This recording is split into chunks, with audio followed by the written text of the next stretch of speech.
Hello, welcome to Environmental Health Updates with Touro University. My name is Teddy McSpudsacks, and tonight we have a special edition public health update between the link of environmental triggers and the development of asthma. Before we turn to our special case study, I'd like to talk about asthma, its causes, and theories to explain it. Asthma, an inflammatory immune response resulting in inflammation of the lung tissue, including the microscopic alveolar sacs used to exchange oxygen and the bronchioles used to breathe in fresh air.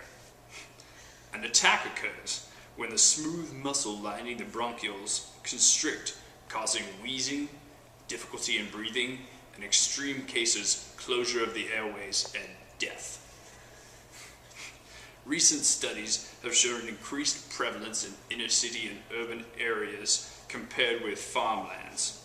There are many causes, triggers, including, but not limited to, cigarette smoke, industry pollutants, pollens, chemical cleaners, pesticides, bleach, ammonia, vermin, mites, roaches, and fire.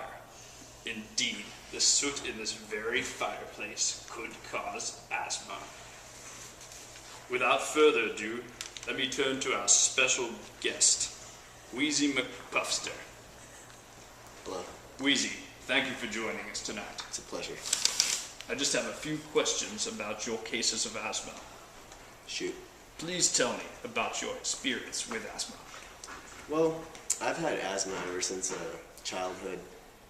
Always having issues with breathing, especially when doing physical activity, sometimes even at night during high pollen seasons. I would sleep with the window open and kind of wake up with some type of shortness of breath, and I'd always have to have my rescue inhaler with me, as you can see I have right now. So that's kind of been the way my life has been. I've always had to carry my inhaler with me, and if I forget it, then I just cross my fingers and hope I don't have an attack. When did this start? Well, it started at childhood, but it really intensified when I moved to Solano County. I read that there are more allergens and pollutants in the air here, which is why I suspect my asthma worsened at that point in time. And that's pretty much when it started, and that's how my life's been ever since then. Just always puffing on that inhaler. You mentioned pollen, but is there anything else in particular that triggers your asthma? I have allergies as well. I'm allergic to a number of things, but what triggers my asthma mainly is not any type of allergen, but it's exercise. So I have asthma on exacerbation, or sports-induced asthma.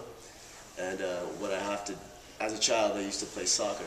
So I would have difficulty maintaining my performance throughout the game because I would always be running, and I would have to stop for my inhaler at certain points in time. I'd have to take an inhaler before I start the game, have my rescue inhaler with me during the game, and it was always impeding on my sports career, if you will. I see.